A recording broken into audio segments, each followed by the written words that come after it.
Assalamualaikum warahmatullahi wabarakatuh. Perkenalkan, nama saya Andi Deni Salsabila dengan NIM 22044501004 dari kelas B Angkatan 22, Prodi Bimbingan dan Konseling, jurusan Psikologi Pendidikan dan Bimbingan.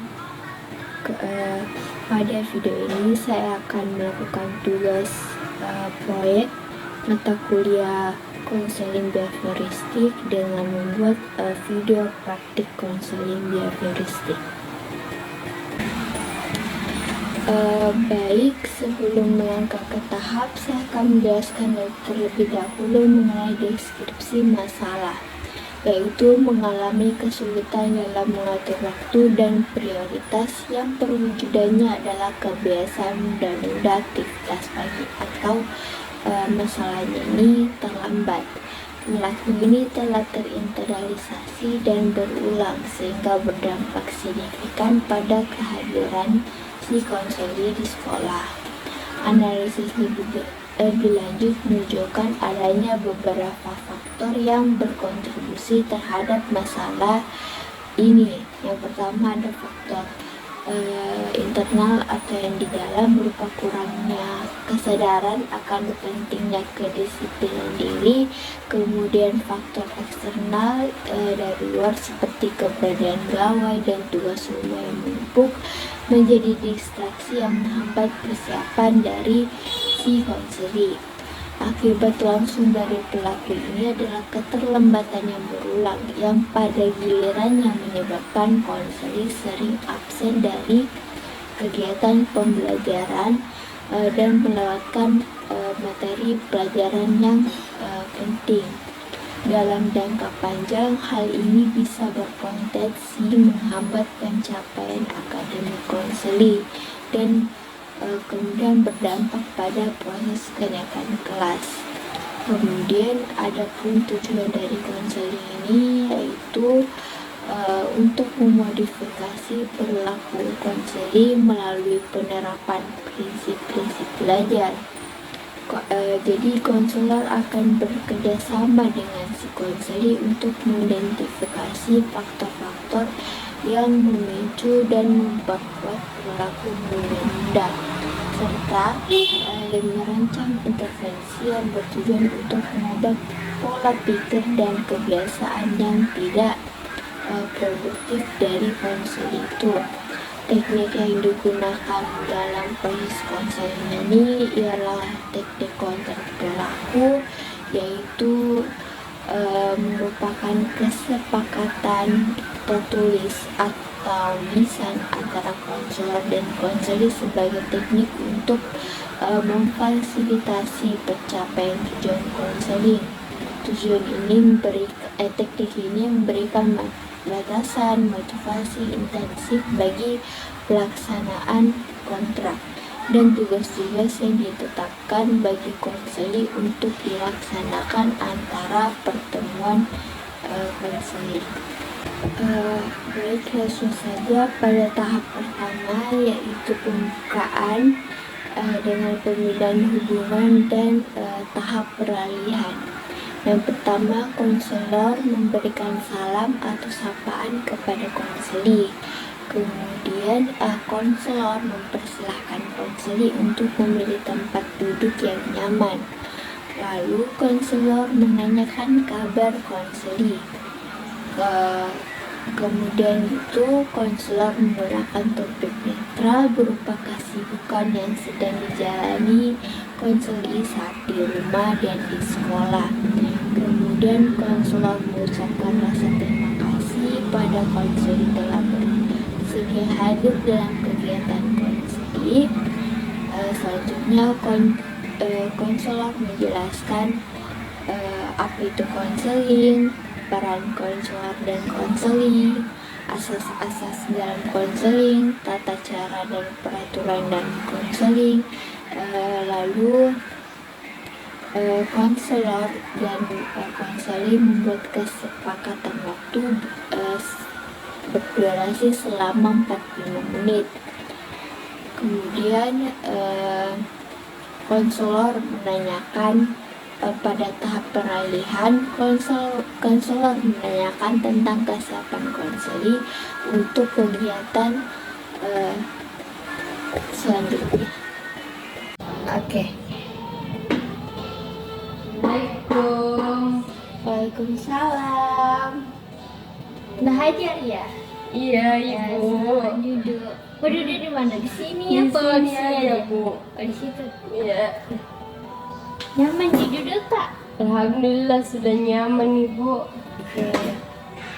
Jadi bagaimana kabar hari ini?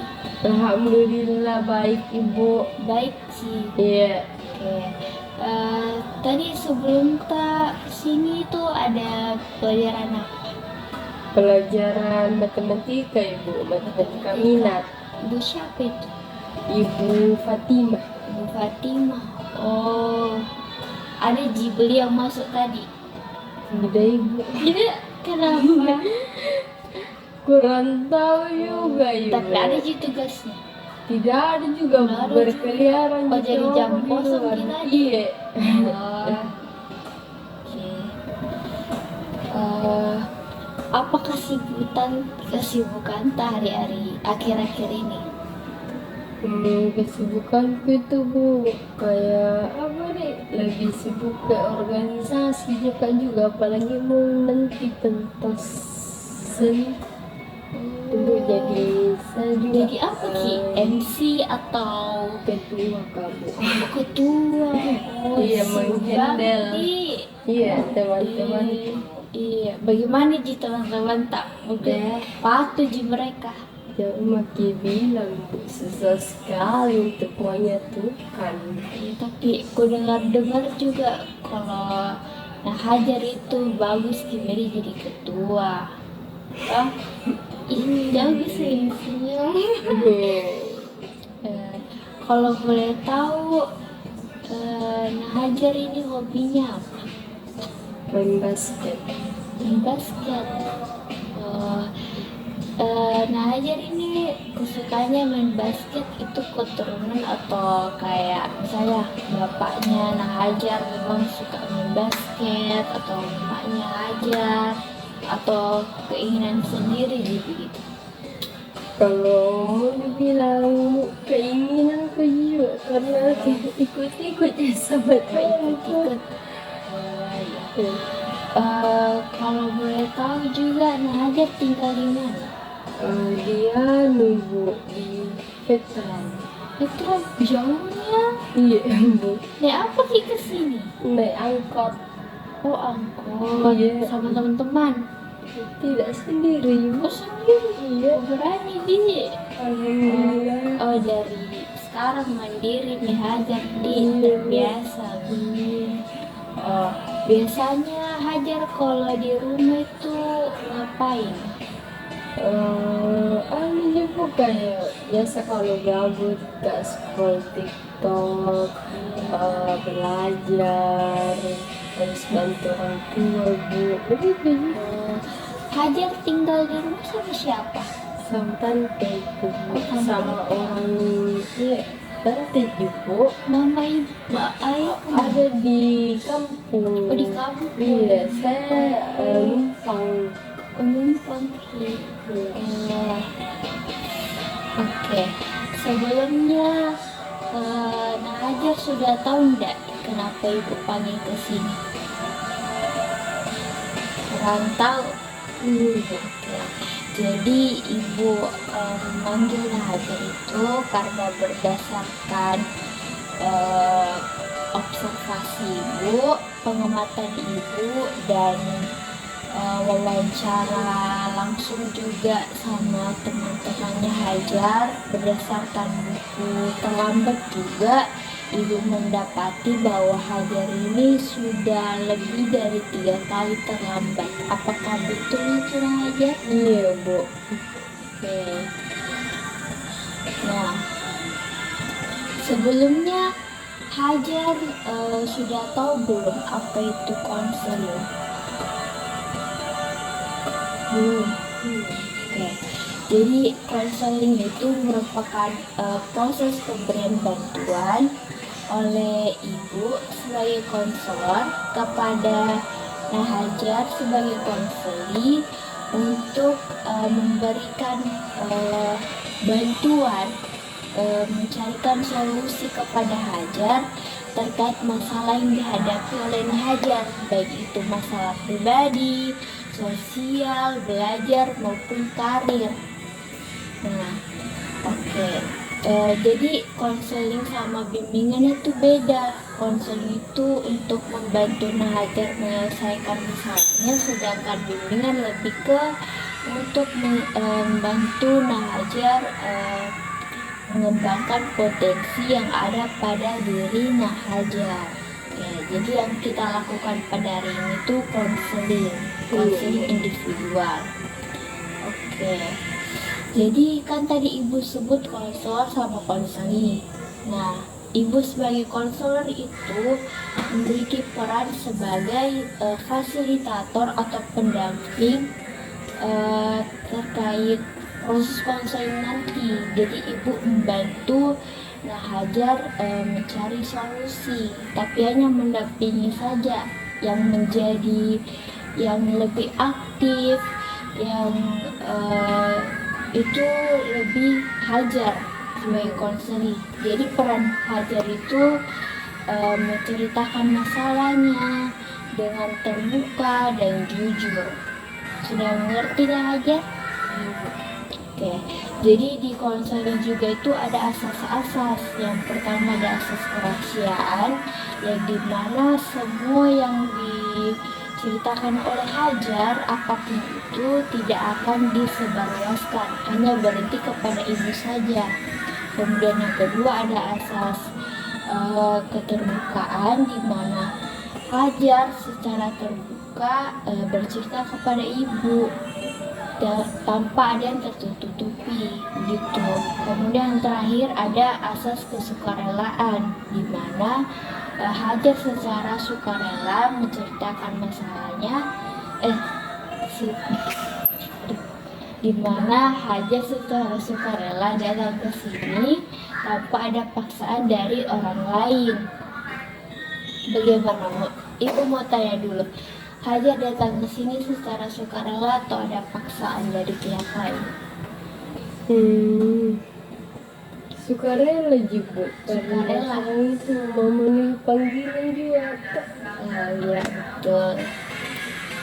Oke. Karena ibu kan tadi tanya tentang sukarela ya. Ibu ada lembar informan konsen yang dimana ini lembar persetujuan apakah Nahajar setuju untuk melakukan konseling dengan ibu. Kalau Hajar setuju bisa tanda tangani di sini.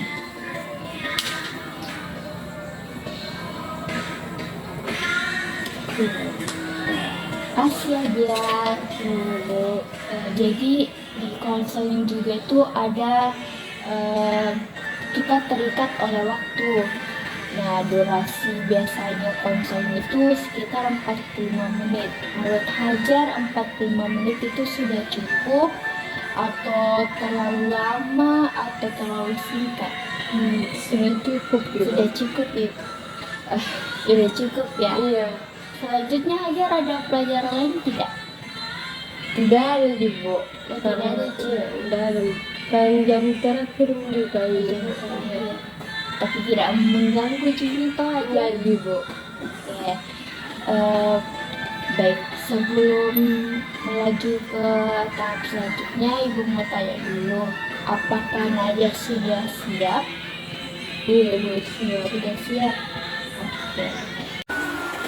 Lalu masuk pada tahap inti, yaitu tahap identifikasi masalah dengan menganalisis ABC. Yang pertama antecedent, ada distraksi di rumah seperti gawai dan tugas rumah. Kemudian behavior, yang pertama ada konseling menunda aktivitas pagi seperti mandi, berpakaian ataupun sarapan. Kemudian yang kedua Konseli seringkali tidak mempersiapkan kepulangan sekolah dari malam sebelumnya. Kemudian yang terakhir ada konsekuensi, yaitu akibat langsung dari perilaku menunda-nunda adalah si konseli ini sering terlambat masuk ke sekolah. Kemudian yang kedua, keterlambatan membuat ayah sering melewatkan materi pelajaran penting. Kemudian konsekuensi terakhir, rekapan ketidakhadiran bertambah yang berpengaruh pada proses kenaikan kelas. Kemudian tahap ketiga yaitu merumuskan tujuan. Dari hasil analisis ABC maka ditetapkan tujuan, yaitu membantu si konseli mengembangkan kemampuan untuk mengatur waktu dan prioritas sehingga dapat menjalankan aktivitasnya sehari-hari dengan lebih struktur dan mengubah kebiasaan menunda-nundanya itu menjadi kebiasaan yang lebih produktif lagi. Jadi ibu mau tanya, bisa Hajar ceritakan lebih jelas lagi terkait masalah yang dihadapi yang menyebabkan Hajar ini terlambat?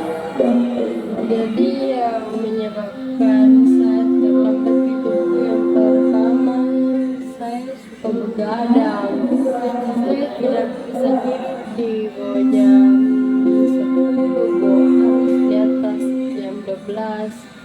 Karena selain itu juga terdistrak dengan HP ku, kayak tidak bisa lepas itu ya, kayak selain itu juga suka menunda-nunda ibu karena dekat di sebenarnya rumah tuh ibu kalau mau dibilang tapi malas datang lebih awal begitu. Karena aku tunggu juga temanku biasa, Kita tunggu. iya. Baru itu juga bu, kayak kalau perlengkapanku itu ibu yang kayak rosterku malam gitu. Apa nih mau pak berangkat ke sekolah begitu baru ke bu. Oke, Siapkan jadi ya. Hajar ini alasan terlambatnya yang pertama itu karena sulit tidur lebih awal, suka begadang. Kemudian yang kedua ikut-ikut teman. Kemudian yang ketiga suka ngaret ya kalau ke sekolah. Kemudian yang terakhir itu perlengkapan sekolahnya dikerjakan pada pagi bukan pada malam hari. Jadi seperti itu ya Hajar. Iya bu. Oke. Jadi di sini kan perilaku Hajar itu perilaku terlambat. Nah, di dalam konselnya itu ada namanya teknik-teknik. Nah, teknik yang ibu gunakan itu adalah kontrak perilaku. Tapi sebelum itu kita perlu menganalisis yaitu dengan menggunakan analisis ABC. Yaitu yang apa sih? Hajar sudah tahu tidak apa itu analisis ABC? Iya bu. Tidak. Jadi analisis ABC itu merupakan model dalam konseling yang berguna untuk memahami dan mengubah pola pikir, perasaan ataupun perilaku yang tidak diinginkan. Perilaku yang tidak diinginkan di sini adalah perilaku terlambatnya Hajar. Nah, yang kan tadi itu ABC. Yang pertama ada A atau antecedent atau peristiwa atau situasi yang membuat atau memicu pikiran dan perasaan atau perilaku yang Hajar timbulkan. Oke. Kalau boleh tahu kira-kira Hajar antecedentnya pada perilaku Hajar itu apa? Yang terlambat tuh bu, yang menunjukkan Atau stimulus yang memicu Hajar. Yang pertama itu kayak mengganggu proses belajar, bukan kalau terlambat kan otomatis tidak masuk di jam pertama Bu. Jadi otomatis kan apakah kamu kelangan pasti berpengaruh di situ Bu dengan nilaiku. Nah, nilai itu kayak kan ku siapkan bajuku atau perlengkapan pada semuanya, otomatis kan tidak rapi pakaianku Bu. Nah, mau kelamaan lagi nanti nanti siswaan. Ya. Hajar saya mau koreksi sedikit. Yang Hajar sebutkan itu lebih ke konsekuensi. Jadi attention ini maksudnya peristiwa yang memicu Hajar berperilaku terlambat. Contohnya misalnya kayak mungkin Hajar main HP dulu sebelum Oh iya Ibu. sekolah maksudnya. Oh jadi yang menunda saya Iya. dengan menunda-nunda Ibu. Oh sekalinya. Iya. Kalau boleh tahu itu kenapa suka menunda ya? Karena aku bilang dekat sih baru belum juga datang temanku. Tapi Hajar tidak bakalan expect kalau ternyata terlambat pas Iya. datang. Tiba-tiba ditutup gerbang ke jam itu. Kalau boleh tahu Hajar suka begadang karena apa? Gara-gara main HP. Iya Ibu. Oh, Scroll sosmed. kebiasaan. Terus tadi kan Hajar bilang kalau Hajar ini suka ikut-ikut teman. Itu kenapa alasannya? Karena apa sih Bu? Selalu kami membaku bawa dari SD Ibu. Jadi kayak sahabat nih Kemana dia ikut juga ke situ. Oh, ya. Jadi yang kedua itu ada behavior atau perilaku, yaitu reaksi atau perilaku yang muncul setelah stimulus yang ditimbulkan tadi. Menurut Hajar, perilaku yang ditimbulkan itu apa? Yang ditimbulkan dari akibat yang tadi. Ya, apa Bu? Yang perilaku bisa terlambat kan? Ya, terlambat. Dari itu semua pemicu-pemicunya. Iya. Kemudian yang terakhir itu konsekuensinya. Jadi menurut Hajar apa saja konsekuensi dari perilaku terlambatnya Hajar ini? Yang pertama itu tidak masuk ke pelajaran pertama Ya. karena kalau itu bakal buruk nih pasti nilaiku Bu. Tidak, karena tidak dikasih masuk kata hancur nanti nilaiku begitu. Tapi itu kayak kurang rapi Kak. Berantakan ya, Iya, berantakan baru kan kakak begadang otomatis merah mataku mengantuk pada saat jam pelajaran. Biasa kalau begitu dinotis dia sama teman-temannya Hajar karena merahnya matanya Hajar atau gimana? Enggak Bu, dari paling belakang kan dulu juga. Oh di paling belakang. Iya. Kemudian tahap selanjutnya pada bagian tahap ini yaitu implementasi teknik. Konselor bersama dengan konseli menetapkan perilaku target yang akan diubah dengan membuat kontrak perilaku. Yang kedua, mengukur agenda perubahan yaitu membuat kontrak perilakunya. Kemudian ketiga, menyepakati bentuk penguatan yang akan didapat konseli jika menunjukkan perubahan. Jadi ada reinforcement positif jika dia melakukan perubahan dan reinforcement negatif jika si konseli masih melakukan perilaku yang ingin diubah tersebut. Oke, jadi kan sudah ditahu toh ABC-nya dari perilaku terlambatnya Hajar. Oke, jadi di sini Ibu mau kasih teknik kontrak perilaku. Hajar sudah tahu belum apa itu teknik kontrak perilaku? Belum. Jadi kontrak berlaku itu sebuah bentuk perjanjian antara konselor ibu dengan konselor yaitu Nahajar untuk bertujuan untuk mengubah perilaku yang tidak diinginkan. Jadi isinya kontrak berlaku itu adalah perilakunya Hajar, kemudian tujuan yang ditetapkan oleh Hajar, apa yang ingin diubah, kemudian ada yang namanya penguatan. Jadi penguatan di sini itu bersifat positif atau negatif. Penguatan positif itu jika Hajar merubah perilakunya yang diinginkan tersebut, Hajar berhak mendapatkan penguatan positif. Itu bisa berupa hadiah, itu dari ibu. Reward itu. Iya, reward. Penguatan positif, reinforcement positif. Tapi ibu bilang lebih simpelnya saja ya. Dan kemudian ada penguatan negatif, yaitu dimana jika Hajar masih belum bisa mengubah perilakunya yang tidak diinginkan menjadi diinginkan. Jadi perilaku Hajar itu masih perilaku yang tidak diinginkan tersebut.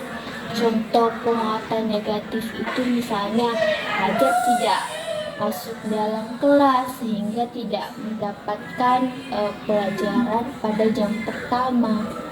Oke. Jadi di sini ibu kasih lembar kontrak berlaku.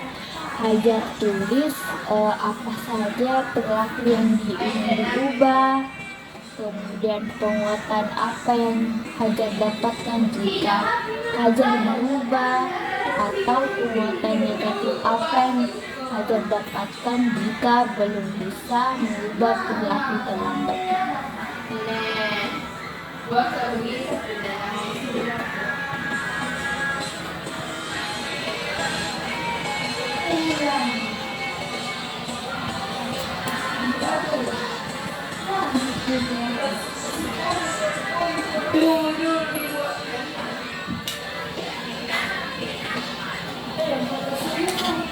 Sudah. Bisa bacakan ulang aja agar kita bisa mengetahui. Jadi yang pertama itu Bu, kayak kan di sini berisi tentang kontrak berlaku. Yang pertama itu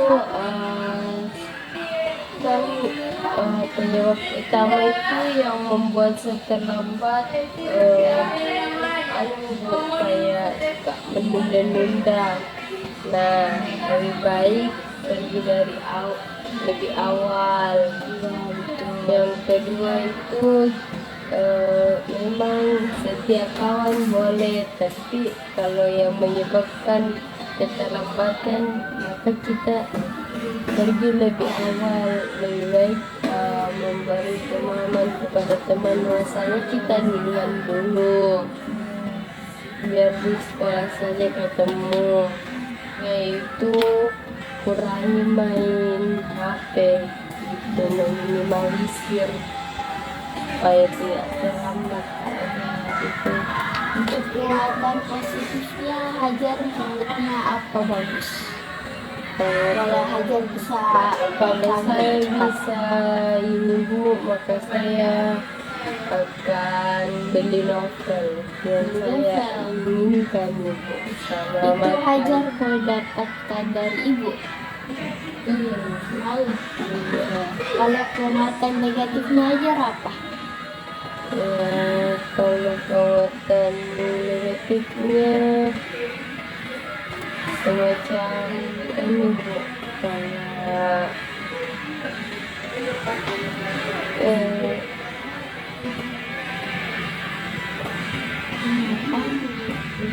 Ketinggalan pelajaran. Jadi saya akan ketinggalan pelajaran Ibu. Otomatis berpengaruh lagi sama nilaiku ini Bu, kalau terlambat Kak gitu. Jadi kan Hajar sudah tahu nih kok apa yang mau dilakukan selanjutnya. Jadi ibu mau tanya dulu, menurut Hajar perilaku terlambat itu benar atau salah? Salah. Salah. Kenapa bisa salah? Karena kan itu setiap sekolah itu ibu ada dibilang peraturannya, jadi harus ditaati secara bersama, karena peraturan itu dibuat untuk ditaati, bukan untuk dilanggar gitu. Hajar kan sudah tahu nih apakah perilaku terlambat itu adalah perilaku salah atau benar. Ya, ternyata itu perilaku yang salah.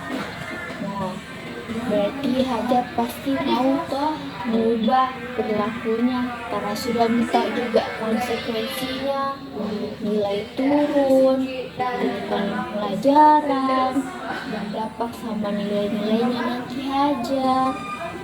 Ya, jadi Hajar sudah mau berubah kan? Insya Allah ibu. Insya Allah. Oke. Kemudian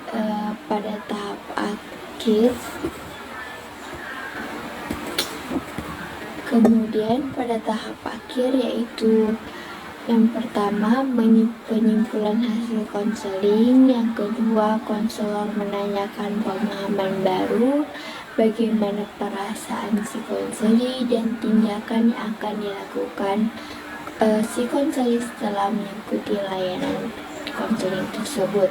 Kemudian yang ketiga, memonitor perilaku secara kontinu dan membuat solusi jika masih belum mendapatkan perilaku yang diubah. Kemudian penyepakatan pertemuan selanjutnya.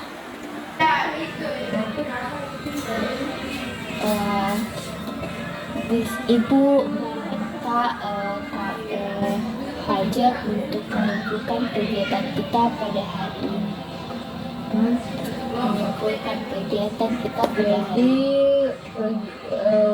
menyimpulkan kegiatan kita pada hari ini, yang pertama itu terima kasih Bu sudah memberikan banyak masukan kepada saya. Itu semoga dengan penguatan tersebut itu saya bisa berubah atau meminimalisir keterlambatan tersebut. Ibu mau tanya supaya Hajar, apakah Hajar sudah mengikuti dengan baik proses konseling ini? Perasaan Hajar setelah mengikuti konseling ini bagaimana? Jadi kalau misalnya di rating itu Bu ada di 5 gitu. 5. Oh, berarti masih netral ya? Masih ragu-ragu gitu. Kalau boleh tahu kenapa? Karena enggak dijamin Ibu kalau misalnya cepat juga baru Ibu kan tidak langsung kayak berubah begitu, emang sih tahap bertahap gitu. Jadi itu pasti bingung. Tapi pasti kalau ada nih penguatannya pasti bersemangat nih kita naik nanti.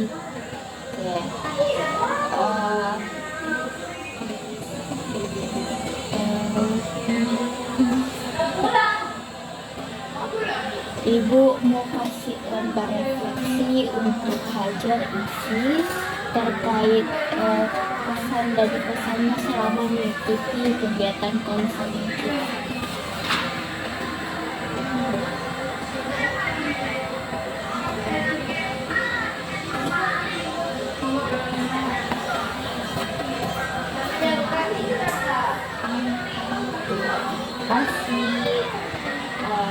Kan seperti yang dibilang Hajar tadi, gak langsung tidur batok, pasti ada pertemuan selanjutnya. Jadi ibu buat tanya, kira-kira menurut Hajar pertemuan selanjutnya nanti akan diadakan di mana? Di ruang BK ini lagi. Pada hari apa? mood Hajar yang kosong Hari Senin. hari Senin. Nanti ibu kabari kalau misalnya Hajar ada waktu luang, nanti ibu minta tolong ke Hajar datang ke ruang BK untuk ibu melihat progresnya Hajar, apakah sudah mulai berubah atau masih begitu saja, agar ibu bisa tahu dan mengevaluasi teknik yang ibu kasih ke Hajar. Sebelum kita menutup kegiatan kita pada hari ini,